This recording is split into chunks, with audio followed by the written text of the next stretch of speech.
This is MichMash, a weekly conversation where we try to unjumble an important and sometimes under-the-radar statewide story that affects you.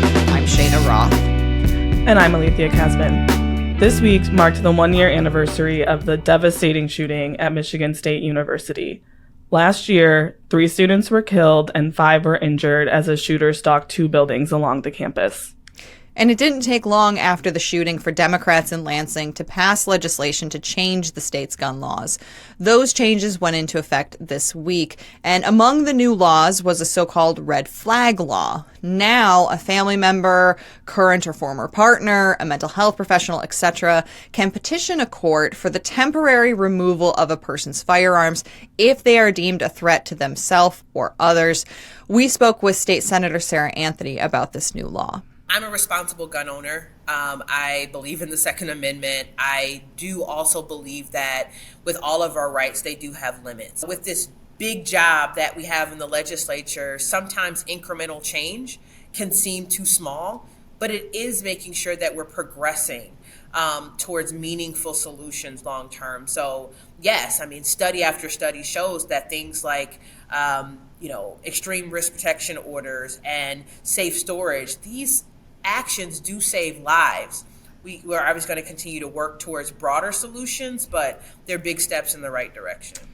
The package also included safe storage requirements for firearms, universal background checks, and eventually lawmakers also passed restrictions on firearm purchases for those convicted of domestic violence offenses.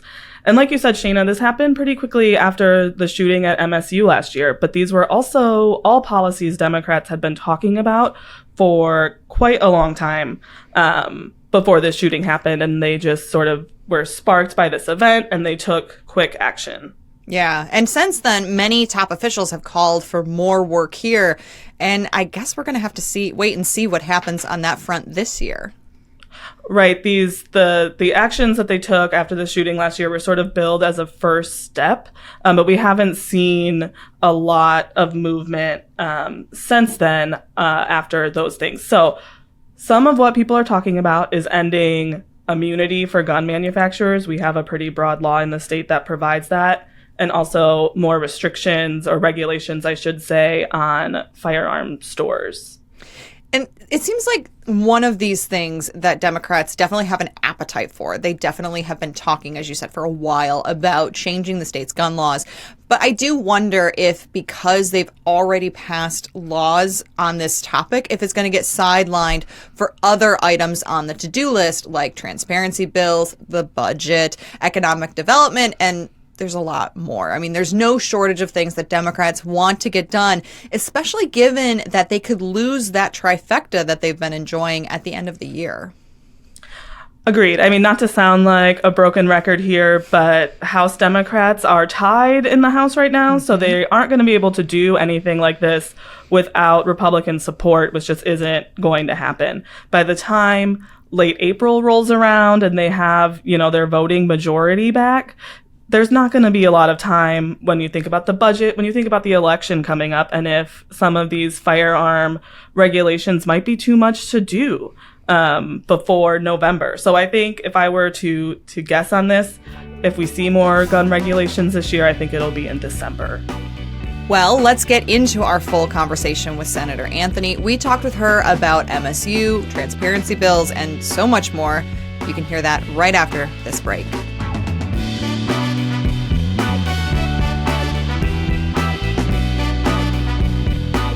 Welcome back to MichMash. I'm Cheyna Roth. And I'm Alethia Kasben. Today we have Senator Sarah Anthony here. Senator Anthony is the chair of the Senate Appropriations Committee and represents the Lansing area. Senator, thank you for being with us today. Thank you for having me. I'm excited to be on. Well, this week marked the one-year anniversary of the MSU shooting, and we were wondering, what sort of reflections do you have for this date? What has been on your mind as we come up on this very tragic anniversary? Sure. I stood beside Senator Sam Singh, who represents MSU in the East Lansing community earlier today on the Senate floor, and his remarks were spot on. He talked about the impact that this has had on the broader community, not just the 3 lives that were tragically, cut short, but just how this has impacted the way all of us look at each other, look at gun violence prevention efforts, how we, just think about each other as, kids are walking across the college campus, how important law enforcement was that night and the coordinated efforts that, allowed us to quickly act as a community. And my heart just continues to go back to the days after the shooting, in which young people gathered right outside of my office here in the Capitol, and they told lawmakers to be quiet and to listen and to act in a way that lawmakers in the previous legislative terms just had no appetite. And although, gun violence prevention was going to be a part of the Democratic majority's,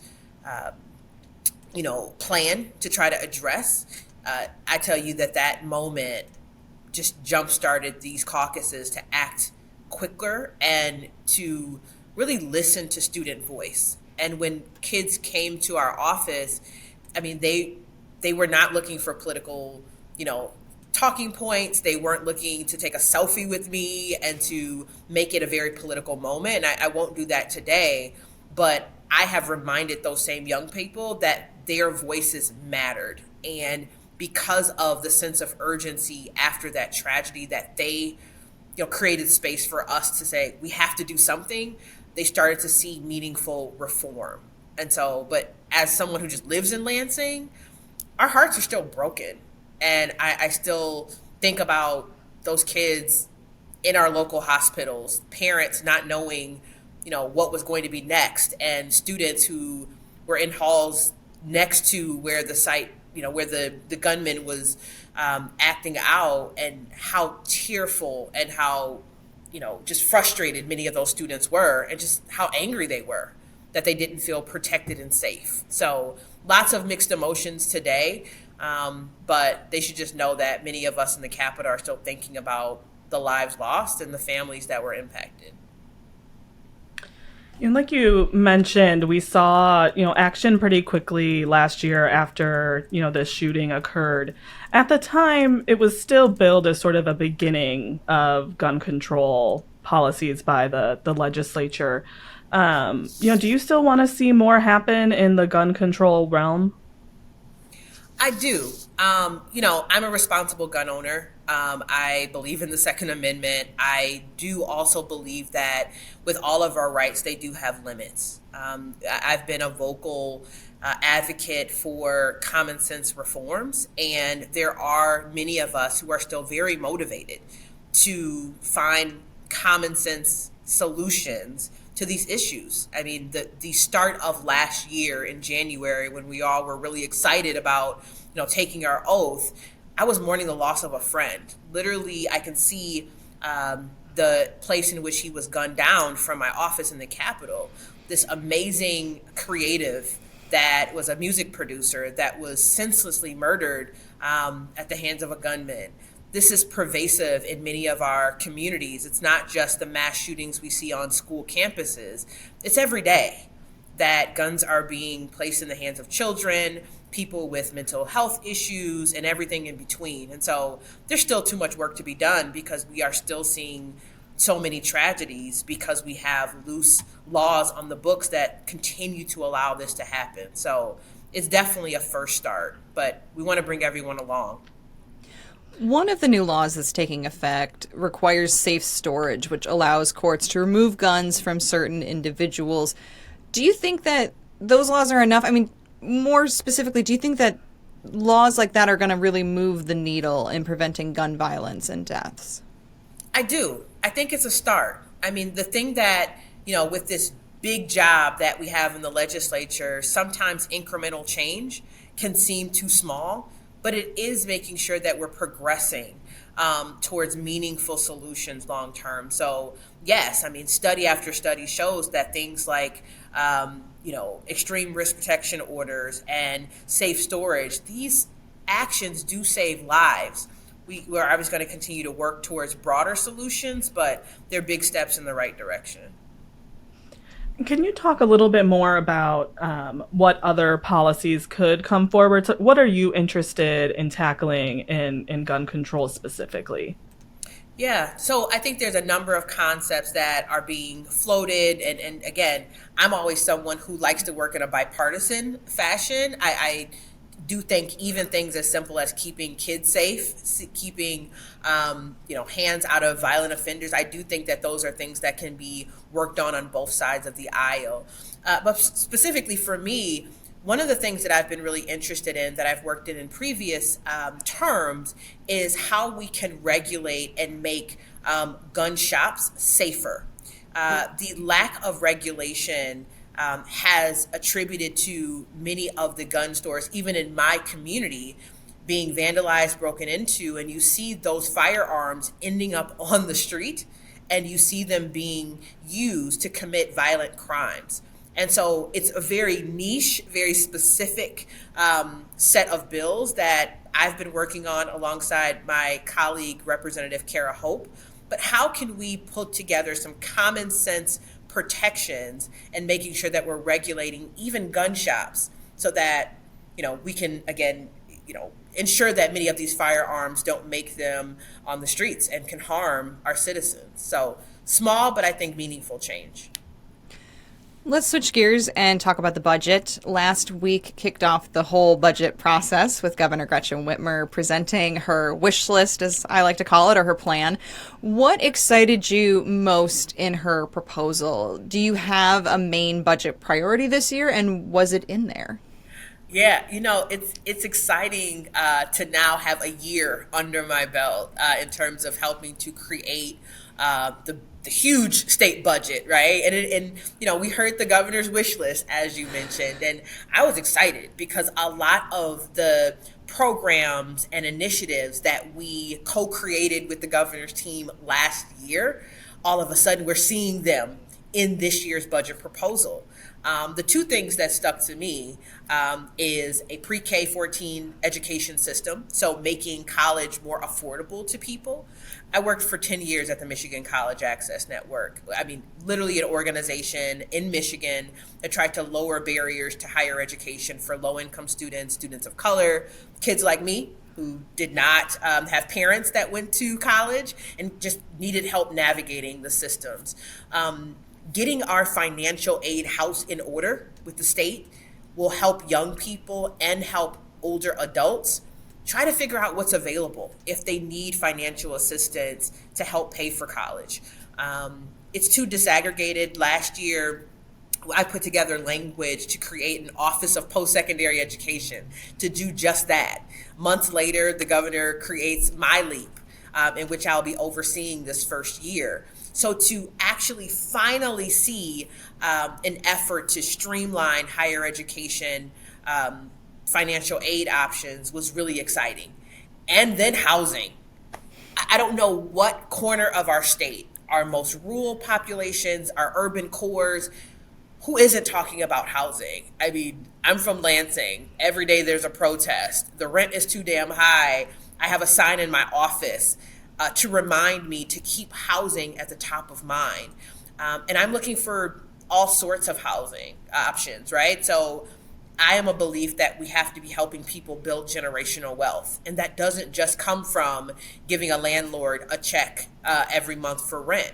And so how are we investing in our current housing stock as well as making more affordable options for senior citizens and the talent we're trying to create and attract in this state? So post-secondary education and housing were two things that, really did it for me. But there's a lot more to unpack there.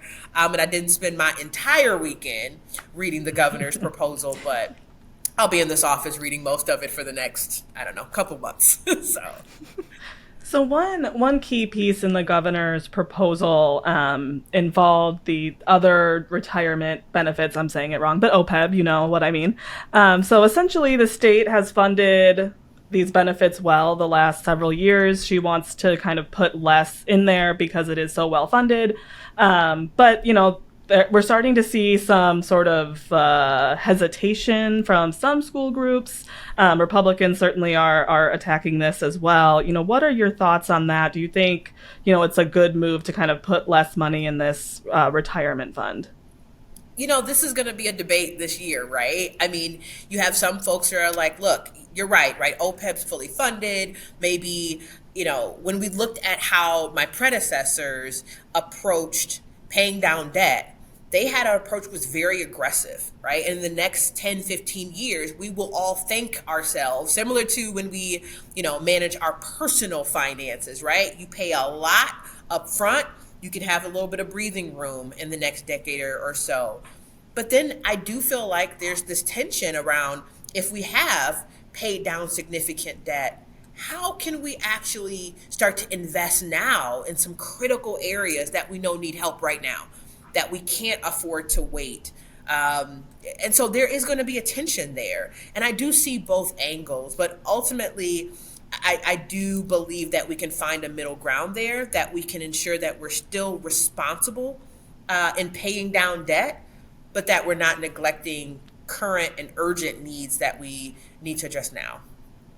I want to talk a little bit about the budget process, because the last, I don't know, maybe 6 years or so, no matter who's in charge, we've seen that the bulk of these negotiations happen behind closed doors, and votes happening within a day or two of these, as you said, massive documents being released. Is this the right way to do it? Is it the only way to do it? What is your goal for the process this year? Yeah. So, I love this question because it for many reasons, I think it's a point of pride in the way we started to address transparency last year. For example, last year, after the governor presented her executive recommendations, the Senate presented our proposal, and we put out many of the enhancement grants, the earmarks, many of the investments that we were seeking to address. We did that pretty early on in the process when we presented our Senate recommendations. And then along the way, yes, many of our senators and our House members are having conversations with stakeholders, with community groups, all in very transparent ways. You're right. Many of the negotiations do happen in a room in the Capitol, in which we kind of duke it out and get to the nitty gritty. But isn't that what our citizens expect of us? That they don't have to worry about line by line by line, because they are literally paying a full-time salary to members of these committees to do just that. And so, I think there's always work to be done, but I'm also really excited that this was the first budget cycle that we, required all of those enhancement grants to have a legislative sponsor next to them, which is exciting, right? In years past, you just saw the appropriations chair's name, and half the time they may or may not have known what was even in some of those earmarks. This year is different, and I'm really excited about that. With the current process, do you think, in talking, we can kind of focus on last year. Do you think, stakeholders and residents, do you think they could provide meaningful feedback, with the information they had and the timing that it was out?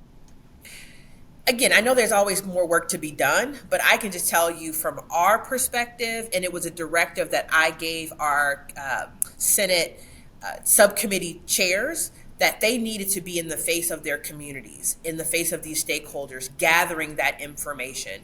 And they do have several months to do that. Again, not every concept is going to make it across the finish line, but what I can tell you is that we're constantly going to be looking for ways to open up the process. I do believe, this is the people's house. These are tax dollars that we are being hopefully good stewards of. And so the more transparency and the more open the process, the better. So we'll keep working at it.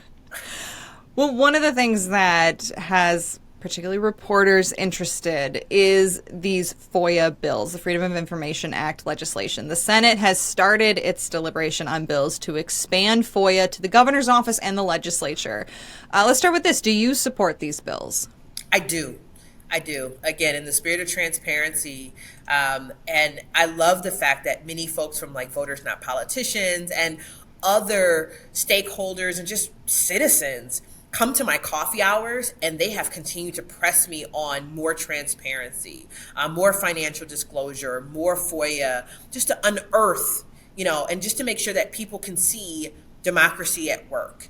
And so I'm excited to support the bills when they come before us. I obviously have to read them when they make it to my desk, but the spirit of the bills are spot on. This is the sixth time I think that these bills have come up before the legislature in some form, and there's always concerns around exemptions. I think even now there are concerns around the exemptions in the existing FOIA. I wonder. I know that these bills aren't right before the Senate right now, and they're not in before your committee. But what are your thoughts around the current iteration and if they go far enough? Yeah, I want to go as far as practical and humanly possible. I do believe that, whether it's the press or citizens, they should be able to see the various documentation that we're reviewing, some of the conversations that we're having as we're deliberating pretty important legislation that impacts people's quality of life. So I'm going to be pressing us to go further than most of some of the concepts that we've seen in the past. But also we have to be practical, and we have to make sure that we have the resources to implement these types of bills. So I'm not interested in a quick headline or a quick pat on the back from stakeholders. We want to get it right. I come from local government, and I remember being a county commissioner.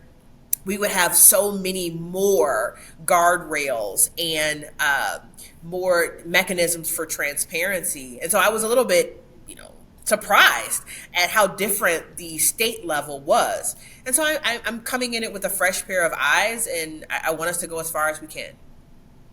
Why do you think it's important to subject the legislature and the governor's office to open records laws? What's your pitch on this? Yeah, I believe that a educated citizenry is extremely powerful. And when individuals are able to see the documentation, see the discussions, I believe that it empowers citizens to have as much information as they need to not only see how complex many of the issues are that we're debating, but also be informed about who they should continue to vote in office. It's just important. And I trust the people, right? I'm kind of old school. When my grandfather would tell us, like, all power to the people, I believe that. And knowledge is inherently power. So when folks know more about how the quote unquote sausage is being made, I think that they're able to make more informed decisions and advocate more effectively for issues that matter to them. And we're all anxious for these bills, right? It's been a long time coming. Do you think this is the year, and how quickly do you think this can get to the governor's desk? You know what? I have stopped predicting anything. If I had a crystal ball and an accent, I probably would be Miss Cleo, but I'm just going to be the state senator who's going to, make my vote early and often, and try to be on the right side of history. But there does seem to be some momentum around these bills that I have not seen during my time in the legislature. So maybe this is the year, but I know there's a lot of motivation to get these done. We will just have to wait and see. Senator Sarah Anthony, thank you so much for joining us here on MichMash. Thank you all. Appreciate you.